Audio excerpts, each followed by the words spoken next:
South India shopping mall kilo sale అభిమానుల కోరికపై శ్రావణంలో కూడా ఆషాఢం ధరలకి. ఎక్కువ డ్యామేజ్ అని చేయలేదు. జమ్మూలో 2-3 ప్లేసెస్లో డ్యామేజ్ జరిగింది. సివిలియన్స్ చాలామంది చనిపోయారు along the international border and also the LOC. ఎందుకంటే అది రెగ్యులర్ అక్కడ నడుస్తూనే ఉంటుంది. సో వాళ్ళు ఫైరింగ్ చేస్తుంటారు బార్డర్ నుంచి, మనం కూడా ఫైరింగ్ చేస్తూనే ఉంటాం.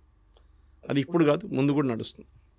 కానీ మన దగ్గర మనకు వీ లాస్ట్ 5 సోల్జర్స్ టెక్నికలీ, అంటే బిఎస్ఎఫ్ వాళ్ళు కానీ ఎయిర్ ఫోర్స్ నుంచి ఒక 5 మంది చనిపోయారు. ఆబ్జెక్టివ్ అచీవ్డ్ అయిపోయిందా? కాదు. పాకిస్తాన్ మీద దాడి చేశారు కదా, మనం ఊరుకుంటే వాళ్ళేమనుకుంటారు మనం ఏం చేయట్లేదని చెప్పి. So what we did was our 9th రోజు 8th రోజు morning, that is we attack the Pakistani bases. ఈసారి టెర్రరిస్ట్ క్యాంప్స్ కాదు, we hit the Pakistani air force bases స్ట్రాటజిక్గా. సర్గోడా ఉండొచ్చు, జకోబాబాద్ ఉండొచ్చు, మిగతా చాలా చోట్ల మనం అటాక్ చేసాం. 7 to 8 ప్లేసెస్. దాంట్లో చాలా డ్యామేజ్ జరిగింది పాకిస్తాన్కి, పెద్ద డ్యామేజ్ జరిగింది. అది ఎందుకంటే బేసిక్లీ వాళ్ళు అనుకోలేదు మనం ఇట్లా హిట్ చేస్తామని. ఫస్ట్ ఆఫ్ ఆల్ మనం ఏం చేసామంటే టెక్నికలీ వాళ్ళ ర్యాడర్స్ని జామ్ చేసి పడేసాం మనం. వాళ్ళు చైనీస్ ర్యాడర్ వాడతారు, అది దాన్ని మొత్తం జామ్ చేసి పడేసాం మనం. జామ్ చేసినప్పుడు ఏమైందంటే ఈ జామింగ్తోని మన ఎయిర్క్రాఫ్ట్ ఈజీగా ఎంటర్ చేయగలదు. అంటే we never cross the border by the way. ICU మన సుఖాయిస్ కానివ్వండి, మన రఫేల్ కానీ, we never cross the border. Border దగ్గర ఉండి ఫైర్ చేసాం. మన దగ్గర ఉన్న మిసైల్స్, అది ఏదైనా స్కాల్ప్ ఉండొచ్చు, అది హార్పూన్ ఉండొచ్చు, లేకుంటే చాలా మిసైల్స్ ఉన్నాయి మన దగ్గర. ఇజ్రాయలీ ప్లస్ కన్వెన్షన్ మనం తయారు చేసిన దాన్ని కూడా ఉంటుంది. So it cause substantial damage Pakistan భయపడ్డారు. నెక్స్ట్ వాళ్ళకి తెలుసు మనం ఏం హిట్ చేస్తాం. ఇక్కడ దగ్గర మన దగ్గర చాలామంది ప్రేక్షకులు, స్పెషల్లీ మీరు చెప్పిన కీబోర్డ్ వారియర్స్కి తెలియదు పాకిస్తాన్ న్యూక్లియర్ అసెట్స్ని కొట్టాలి మనం అన్నారు. అర్థం చేసుకుంటున్నారు. పాకిస్తాన్ ఒక్క న్యూక్లియర్ అసెట్ కొట్టేస్తే మన ఎంటైర్ రాజస్థాన్ ఖాళీ చేయాల్సి వస్తుంది రేపు. Because that entire radiation Rajasthan వైపు వస్తుంది, గుజరాత్ వైపు వస్తుంది, పంజాబ్ వైపు వెళ్తుంది. బార్డర్స్ అన్ని ఎఫెక్ట్ అవుతాయి. కంప్లీట్ బార్డర్ ఏంటి, even entire half of Rajasthan మీరు నెక్స్ట్ 5000 yearsకి వాడలేరు. అంత దరిద్రంగా ఉంటుంది. ఆ పొజిషన్కి వస్తే చెర్నోబిల్లో చూసాం మనం ఏం జరిగిందనేది. Something similar to Chernobyl would happened here. That is a nuclear plant, it's a nuclear attack. మనకి పాకిస్తాన్కి ఒక ఒప్పందం ఉంది, అది కూడా ప్రేక్షకులు చాలామంది తెలియదు. That we have a signatory. Every January 1st of every year మనం ఒక లిస్ట్ ఎక్స్చేంజ్ చేసుకుంటాం. మా దగ్గర ఉన్న న్యూక్లియర్ అసెట్స్ ఈ ప్లేసెస్లో ఉన్నాయి, మీరు దీని మీద దాడి చేయకూడదు. పాకిస్తాన్ ఒక లిస్ట్ ఇస్తారు, మనం వాళ్ళకు ఒక లిస్ట్ ఇస్తాం. ఫర్ ఎగ్జాంపుల్ మన దగ్గర అపార్ట్ ఫ్రమ్ మిసైల్స్ మన దగ్గర చర్లపల్లిలో న్యూక్లియర్ ఫ్యూయల్ కాంప్లెక్స్ ఉంది. భారతదేశంలో ఉన్న అన్ని న్యూక్లియర్ పవర్ ప్లాంట్స్కి ఫ్యూయల్ సప్లై చేసి అక్కడి నుంచి, అంటే వాళ్ళు రాడ్స్ తయారు చేసి పంపిస్తారు, యురేనియం తెప్పించుకుంటారు బయట నుంచి, దాన్ని ప్రాసెస్ చేసి పంపిస్తారు. వాళ్ళు కూడా ఆర్మీ కానివ్వండి, ఎయిర్ ఫోర్స్, నేవీ కోసం ఎక్విప్మెంట్ తయారు చేస్తారు. సో మీరు లిస్ట్ ఇచ్చినప్పుడు మీరు దాని మీద దాడి చేస్తారా? చేయరు కదా, చేయకూడదు. That is the agreement you have. ఏ దేశం అయినా కానీ న్యూక్లియర్ అసెట్స్ మీద ఎప్పుడు దాడి చేయరు. వారికి దాని ప్రభావం వాళ్ళకి తెలుసు ఏమవుతుందని. హిరోషిమా నాగసాకిలో చూసిన తర్వాత next after that nobody has used nuclear weapon, ఎక్కడ వాడలేదు. న్యూక్లియర్ వెపన్ ఒక డెటరెంట్. నా చేతిలో ఒక డండా ఉంది, కొడతాను నేను ఇక్కడ వస్తాయని చెప్పేసి బెదిరించడంలో ఉంటుంది. బియాండ్ దట్ వాళ్ళు ఏం చేయరు. కన్వెన్షనల్ వెపన్స్ వాడుకుంటారు. కానీ పాకిస్తాన్ ప్రాబ్లం ఏంటంటే పిచ్చోన్ చేతిలో రాయిలాగా అయిపోయింది న్యూక్లియర్ మిసైల్. ఎక్కడ వాడుకుంటారు? ఎందుకంటే న్యూక్లియర్ బటన్ అనేది ఒక కమాండ్ బటన్ ఉంటుంది. న్యూక్లియర్ మిసైల్ ఫైర్ చేయాలంటే ఏదో ఒక ప్రెస్ చేయడం కాదు, it goes right from political leadership నుంచి. భారతదేశంలో ప్రైమ్ మినిస్టర్ దగ్గర ఉంటుంది. డిఫెన్స్ మినిస్టర్ ఆథరైజ్ చేయాలి, ప్రైమ్ మినిస్టర్ బాటమ్ లెవెల్ నుంచి పైకి వెళ్తుంది. ఆర్మీ చీఫ్ ఆథరైజ్ అడుగుతారు, డిఫెన్స్ మినిస్టర్ ఎస్ అని చెప్తారు, ప్రైమ్ మినిస్టర్ ఓకే అని చెప్తారు. Then again it goes down the line. Protocol అనేది ఉంది. పాకిస్తాన్లో లేదు. పాకిస్తాన్లో ద సివిలియన్ ప్రైమ్ మినిస్టర్కి ఎప్పుడు అథారిటీ లేదు. ఇప్పుడు కాదు, ఎప్పటి నుంచో అయూబ్ ఖాన్ టైం నుంచి పర్వేజ్ ముషర్రఫ్ దాకా ఎవరికి అథారిటీ లేదు. ఇప్పుడు ఆసిమ్ మునీర్. ఇప్పుడు చూడండి మీరు, ఆ రోజు మన మార్కో రూబియో మాట్లాడినప్పుడు he spoke to Asim Munir and then he spoke to Shahbaz Sharif. అదే టైంలో వెన్ ఈ కాల్డ్ భారతదేశం ఫోన్ చేసినప్పుడు మోదీ గారితో మాట్లాడారు, మన ఆర్మీ చీఫ్తో మాట్లాడలేదు, ద్వివేది గారితో. That's a difference. ఎందుకంటే భారతదేశంలో పొలిటికల్ లీడర్షిప్ దగ్గర కంట్రోల్ ఉంది కంప్లీట్గా, పాకిస్తాన్లో లేదు. పాకిస్తాన్లో గెలిచిన పొలిటికల్ పార్టీ లీడర్ జైల్లో ఉన్నారు, ఇమ్రాన్ ఖాన్. ఓడిపోయిన పొలిటికల్ లీడర్ ప్రైమ్ మినిస్టర్గా కూర్చున్నారు. అది పాకిస్తాన్ డెమోక్రసీ అన్నమాట. సో మీరు అడిగిన ప్రశ్నకి ఈ సీజ్ ఫైర్ అనేది, దీనికన్నా ముందు కూడా సీజ్ ఫైర్ ఉంది మనకి. 2021లో ఒక బ్రేక్ అయింది, కానీ దాని తర్వాత సీజ్ ఫైర్ ఉంది మనకు రెగ్యులర్గా. ఈ కేసులో కూడా we never use the word ceasefire. వాళ్ళ డీజీఎంఓ కాల్ చేసి, director general military operations call చేసి 3 గంటలకు అట్లా కాల్ చేసి ఆ రోజు we let us stop the firing. మన బార్డర్ ఫైరింగ్ ఒకటే కాదు కదా, we fired missiles into Pakistan. BrahMos వాడారంటున్నాం, అది కూడా మనం ఇంకా కన్ఫర్మ్ చేయట్లేదు. సో ఆ పరిస్థితికి వచ్చినప్పుడు we kept quiet. We said okay fine, we will check with the political leadership. Check చేసి తిరిగి వచ్చి 5 గంటలకు కన్ఫర్మ్ చేస్తాం, ఎస్ నేను ఆపేస్తాను, మీరు డ్రోన్లు పంపించకండి, మీరు మిసైల్ పంపించకండి, మేము కూడా మీ మీద ఫైర్ చేయం. ఆ పరిస్థితిలో ఉన్నాం ఇప్పుడు. పాజ్ అన్నారు మోదీ గారు, ఆపలేదు.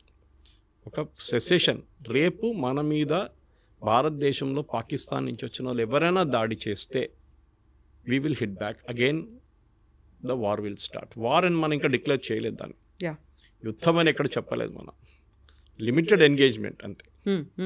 చాలా క్లియర్గా చెప్పాం మనం. ఫస్ట్ ప్రెస్ కాన్ఫరెన్స్ మీరు గుర్తుంటుంది, కర్నల్ సోఫియా ఖురేషి కానివ్వండి, wing commander Vyomika Singh and ministry foreign affairs secretary ministry గారు ఉన్నప్పుడు వాళ్ళు క్లియర్గా చెప్పారు, నాన్ ఎస్కలేటరీ అని ఒక వర్డ్ వాడారు.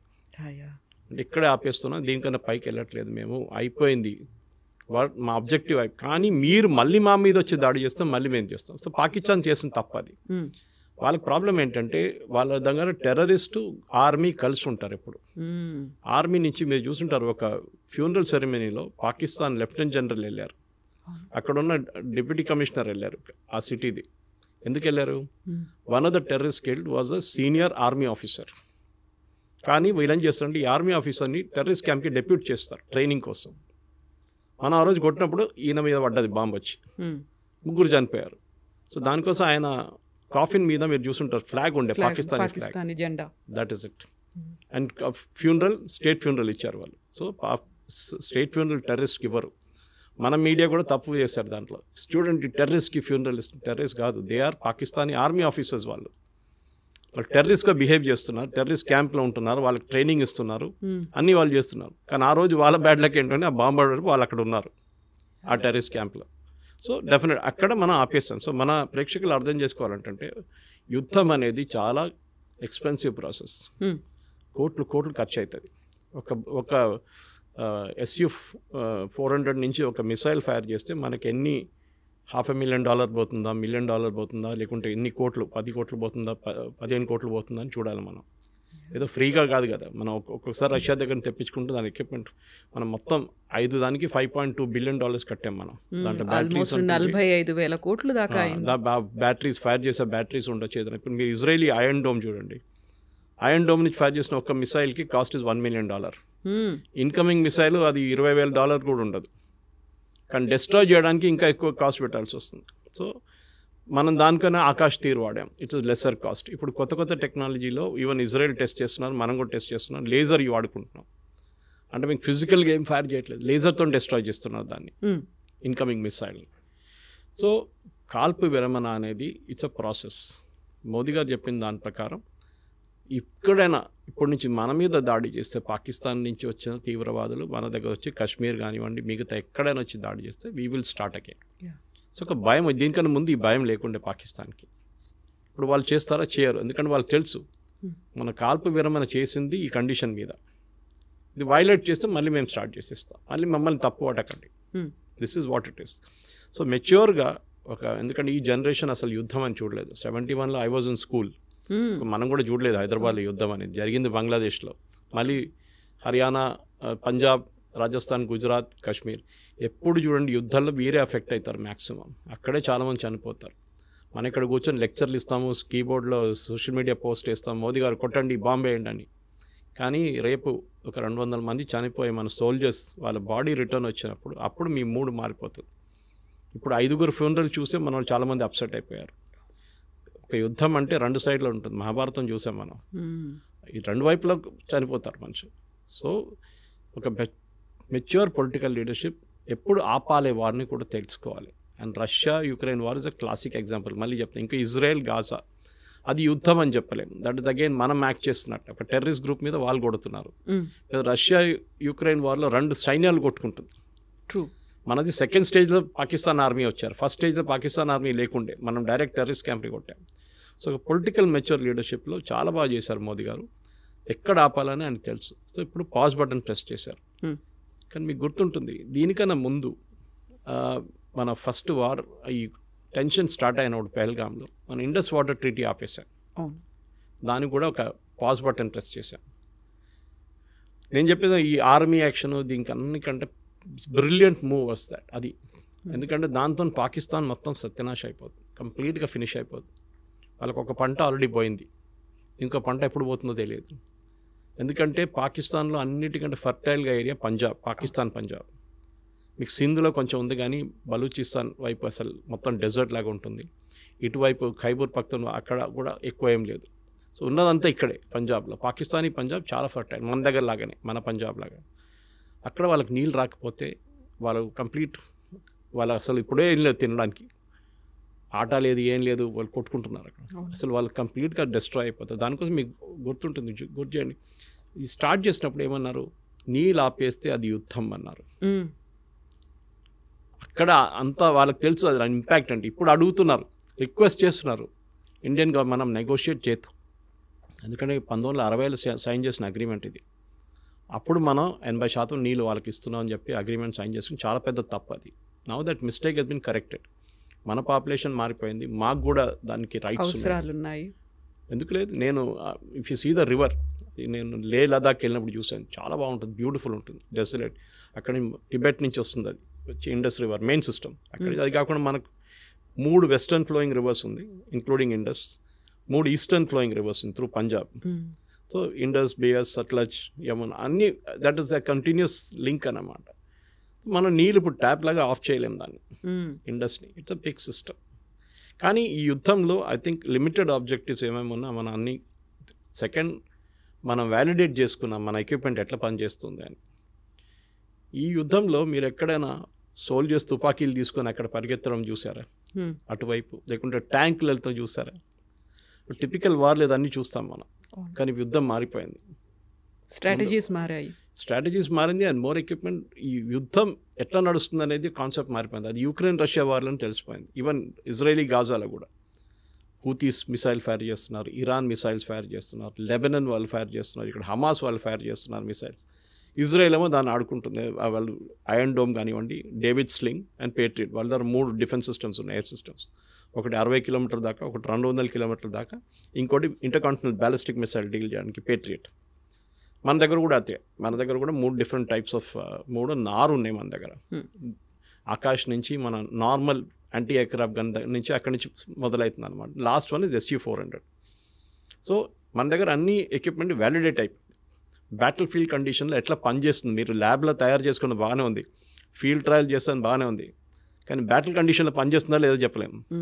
పాకిస్తాన్ ఆ రోజు మీకు గుర్తుంటుంది, ఒకటేసారి వాళ్ళు మన మీద 15 మిసైల్స్ ఫైర్ చేశారు.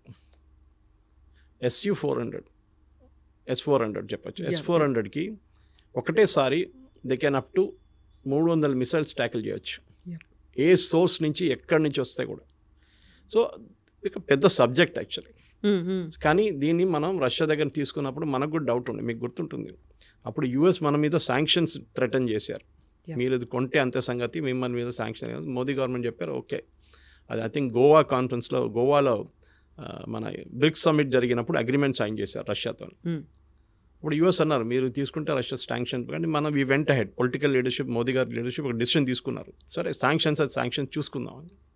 కానీ వాళ్ళు ఏం చేయలేదు, ఎందుకంటే వాళ్ళ ఎక్విప్మెంట్ అమ్మాలని చూసారు, మన దగ్గర మనం తీసుకోలేదు. అది ఇది తీసుకోకపోతే అది తీసుకుంటాము అని. ఎందుకంటే US దగ్గర తీసుకున్న ప్రాబ్లం ఏమవుతుందంటే, రేపు మన దగ్గర ఏదైనా గొడవ అయితే, రేపు మనం పాకిస్తాన్ మీద దాడి చేసినా కానీ చైనాతోనే గొడవ పెట్టుకుంటే US చేస్తారు, వీళ్ళు దాని స్పేర్ పార్ట్ ఆపేస్తారు. మన పోఖ్రాన్లో చూసాం మన అప్పుడు US దగ్గర నుంచి చాలా లిమిటెడ్ ఎక్విప్మెంట్ తీసుకున్నాం, కానీ మొత్తం అన్నీ ఆపేశారు వాళ్ళు. So we should be careful. యుద్ధం అనేది ఏదో వచ్చి కొట్టుకుందాం, ఇటు బాంబులు వేద్దాం, మోదీ గారు పాకిస్తాన్ని మొత్తం ధ్వంసం చేసేయండి, అది నడవదు. ఈవెన్ POK ఇష్యూ కూడా దానికన్నా పెద్ద ఇష్యూ. కాకపోతే ఇప్పుడు ఇంత అయిన తర్వాత సడన్గా విక్రమ్ మిస్త్రీ గారి మీద పడ్డారు. ఆయన అబ్యూజివ్ కామెంట్స్ అనేవి ఉన్నాయి, ట్రోల్స్ అనేవి ఉన్నాయి. ఏం జరుగుతుంది అనేది క్లారిటీ మిస్ అవుతోందా, లేకుంటే they are in a mood, at any cost మనం వెళ్ళిపోవాలి, కొట్టేయాలి, స్వాధీనం చేసుకోవాలి, ఈ ఒక ఎమోషన్ని క్రియేట్ చేసింది ఆ అట్మాస్ఫియర్ ఎందువల్ల అంటారు? ఇప్పుడు ఏమైపోతుందంటే ఇది ఒకటే ఇష్యూ కాదు, క్రికెట్ మ్యాచ్ నడుస్తున్నప్పుడు ఇదే ఇష్యూ ఉంటుంది. ఒక క్రికెట్ మ్యాచ్ ఓడిపోతే సంగతి అంతే. వీళ్ళందరూ కలిసి ధోని మీదనో కెప్టెన్ ఎవరున్న విరాట్ కోహ్లీయా లేకుంటే రోహిత్ శర్మ పడతారు వీళ్ళందరూ.